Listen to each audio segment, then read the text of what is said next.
Est-ce que ça vous arrive que votre enfant vous demande de reprendre, de répéter un mot qu'il n'a jamais entendu? Par exemple, peut-être que vous êtes en train d'installer un nouveau buffet ou une nouvelle armoire quelque part dans votre maison et que vous prononciez ce mot pour la première fois. Nous avons une armoire à la maison. Est-ce que c'est possible que votre enfant vous demande de vous arrêter et de vous répéter? Est-ce que ça vous arrive aussi si vous demandez à votre enfant de répéter un mot nouveau qu'il ait du mal à le faire? Est-ce que votre enfant a du mal à apprendre les lettres de l'alphabet et l'ordre A, B, C, D jusqu'à Z? Est-ce que malgré tous les efforts des instituteurs ou des institutrices à l'école, votre enfant a toujours du mal à apprendre à lire des mots simples avec le, la, sur, sous, papa, maman, son prénom? Eh bien, si c'est le cas, ne vous inquiétez pas. Dans cette vidéo, vous allez apprendre 4 signes pour reconnaître une dyslexie. Bonjour, moi c'est JM, je suis chercheur indépendant et sur cette chaîne, je souhaite vous aider à prévenir la dyslexie de vos jeunes enfants ou de vos jeunes élèves. Je pense que si une intervention spécifique est mise en place suffisamment tôt, il est possible de désamorcer les symptômes futurs de la dyslexie. Donc si ce sujet vous intéresse et que vous voulez en savoir plus, n'hésitez pas à vous abonner et à suivre la chaîne. Donc un petit avertissement avant de rentrer dans le vif du sujet. On peut être tenté très rapidement de vouloir dire que voilà, mon enfant est dyslexique, ça y est. Alors qu'en fait non, déjà les symptômes toujours vont se répartir sur un continuum. C'est-à-dire que vous allez avoir parfois certains symptômes qui vont être plus légers et d'autres symptômes qui vont être plus sévères, plus prononcés. Donc il ne faut pas non plus paniquer et croire que parce qu'il y a un signe qui se manifeste, même légèrement, que votre enfant est dyslexique. Aussi, certaines personnes vont avoir une dyslexie qui va être plus légère et d'autres personnes vont avoir une dyslexie plus sévère. Donc tout ça, c'est à garder en tête. Le premier signe qu'il faut garder en tête, ça va être l'incapacité à prononcer de nouveaux mots. Donc si par exemple votre enfant découvre un nouveau mot ou bien que vous prononcez un nouveau mot et que vous lui demandez de le prononcer à son tour, c'est possible qu'il ait du mal.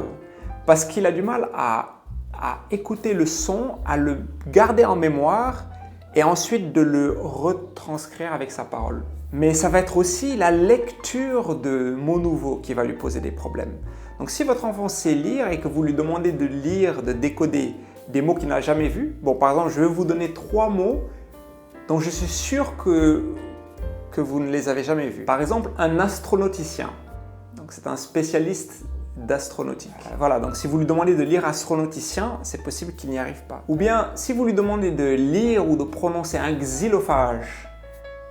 Un xylophage, c'est un insecte qui mange du bois. Donc là, c'est possible aussi qu'il n'y arrive pas. Voilà, donc quand vous lui demandez de lire un texte, il faudra évaluer sa vitesse de lecture, sa fluidité, mais aussi sa précision, c'est-à-dire combien d'erreurs fait-il dans une phrase. Bon, évidemment, comme le décodage de ces mots-là, pour pouvoir décoder ces mots, il faut que l'enfant sache lire. Il y a toujours un moyen d'évaluer la compétence à bas âge, même si l'enfant n'a pas appris à lire. Et tout simplement, ça va être pour l'enfant de reconnaître le son des lettres. Donc si par exemple, l'enfant voit la lettre D, est-ce qu'il est capable de se rappeler que la lettre D fait le son D? Ou bien s'il voit la lettre S, que la lettre S fait le son S? Ou bien s'il voit la lettre A, qu'il sache que la lettre A correspond au son A.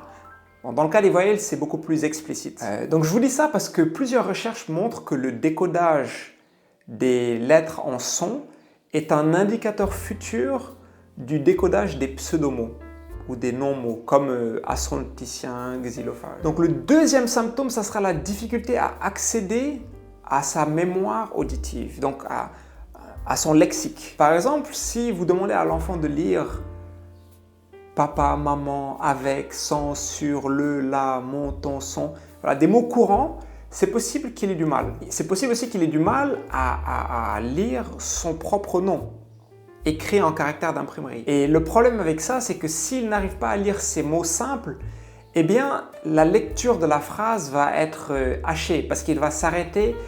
Il va être obligé de s'arrêter pour déchiffrer ces ces mots qui sont des mots très courts finalement, mais le fait de les automatiser, ça permet de lire beaucoup plus rapidement et d'avoir accès beaucoup plus rapidement au sens de la phrase. Donc une très bonne mesure pour évaluer la capacité de l'enfant à lire et prononcer donc les mots courants, c'est de tout simplement, c'est encore comme au point précédent, à mesurer sa vitesse de lecture de ces mots courants et aussi la précision.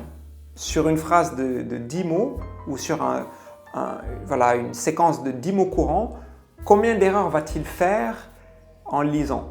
Par exemple, s'il fait 3 erreurs, ça voudra dire qu'il a 70% de réussite. Maintenant, si l'enfant ne sait pas lire, mais que vous avez essayé de lui apprendre l'alphabet ou qu'il apprend à lire l'alphabet à l'école, la compétence qui prédit le plus le décodage des mots courants, ça sera de reconnaître les lettres. Donc la lecture des lettres finalement. La reconnaissance du nom des lettres.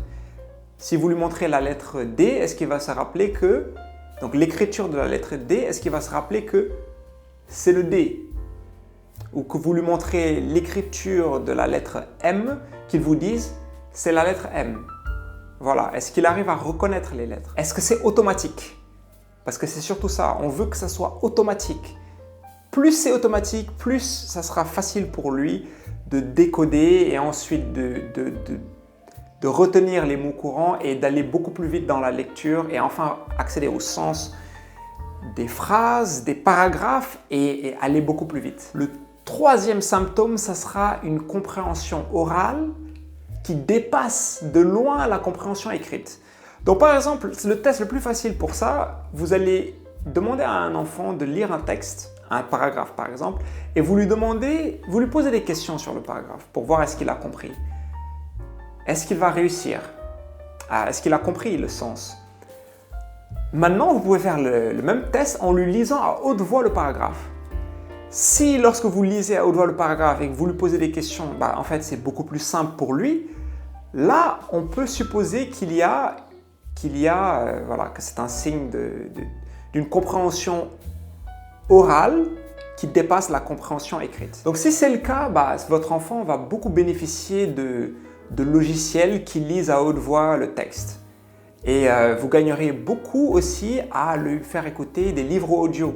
Au lieu de le faire lire, faites-le écouter des livres. À la fin, les aires du cerveau qui sont associées à la compréhension verbale sont les mêmes que les aires du cerveau qui sont associées à la compréhension écrite.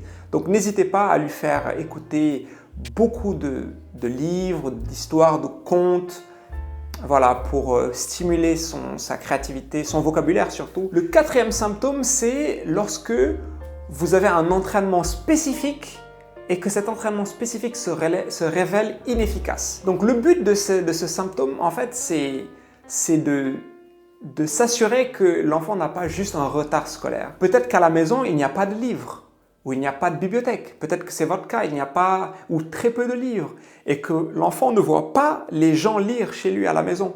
Il ne vous voit pas lire, il ne voit pas ses frères et sœurs lire, il ne voit pas votre conjoint ou votre conjointe lire, donc il n'a pas d'intérêt pour les lire et ça ne l'intéresse pas. Et peut-être que du coup, quand il rentre à l'école, c'est le premier contact qu'il a avec la lecture.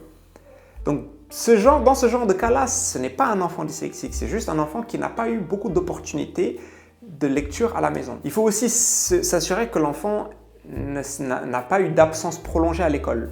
Si c'est le cas, on ne peut pas dire que c'est une dyslexie. Voilà, en fait, ici, la clé, c'est de voir est-ce que si vous donnez un entraînement intensif ou renforcé à l'enfant pendant une certaine période, est-ce qu'il va être capable de rattraper son groupe d'âge, de rattraper ses camarades?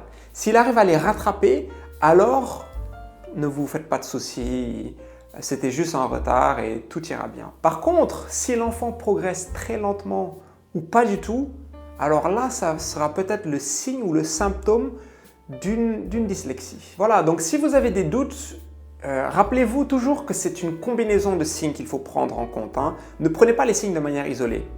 Donc si vous avez une combinaison de signes et que ces signes se répètent, c'est-à-dire malgré votre travail, votre bonne volonté, peut-être que vous avez un tuteur qui vient à la maison, malgré tout, l'enfant ne progresse pas, alors dans ce cas, je vous conseille cette vidéo où on va voir ensemble 3 étapes pour vous assurer que votre enfant n'est pas dyslexique ou qu'il est dyslexique. Enfin, si vous voulez avoir plus d'informations sur la dyslexie et les troubles des apprentissages, je vous encourage à regarder cette vidéo où je détaille 3 troubles de l'apprentissage, la dyslexie, la dyscalculie et la dysorthographie. Je vous donne la définition la plus complète d'Internet, donc n'hésitez pas. Voilà, ça sera tout pour aujourd'hui. Donc si cette vidéo vous a plu, je vous encourage à me laisser un pouce bleu. Si ce contenu vous plaît, et n'hésitez pas à vous abonner si vous voulez plus d'informations ou que vous voulez vous renseigner sur la prévention de la dyslexie, abonnez-vous. Partagez la vidéo avec vos amis dans vos réseaux sociaux, que ce soit WhatsApp, Instagram, Facebook. Voilà, partagez-la si vous pensez qu'elle peut aider un proche ou si vous pensez qu'elle peut aider un groupe de personnes dans lequel vous êtes. N'hésitez pas à la partager. Enfin, si ce dont j'ai parlé fait écho à votre expérience, n'hésitez pas à décrire votre expérience dans les commentaires. C'est votre espace. Partagez-moi votre retour d'expérience, je répondrai à tous les commentaires. Si vous avez des questions ou que vous voulez me suggérer une prochaine vidéo, aussi n'hésitez pas, envoyez-moi tout ça dans les commentaires. Allez, je vous dis à très bientôt, ciao!